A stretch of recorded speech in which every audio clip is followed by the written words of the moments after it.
All right, in this video we've got a graph and we've got some information, so let's read it. And I'll just tell you right up front, these are the types of problems that people generally just become frustrated with pretty quickly because they get confused about what's written and what the visual is. So let's see if we can tease this out and avoid frustration. The number of miles y a car travels in x hours can be modeled by the equation y equals 65x. The graph shows the relationship between the distance and time for a train.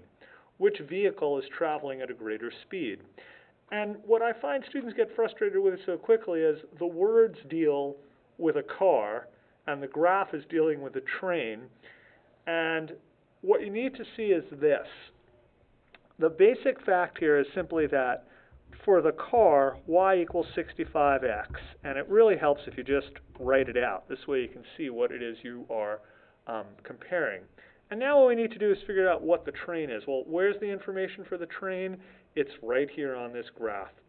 So I'm going to take a look and see what the speed of the train is. So time is here, distance is here, and lo and behold, check it out. At this point, at this point, at this point, I can clearly see what's going on.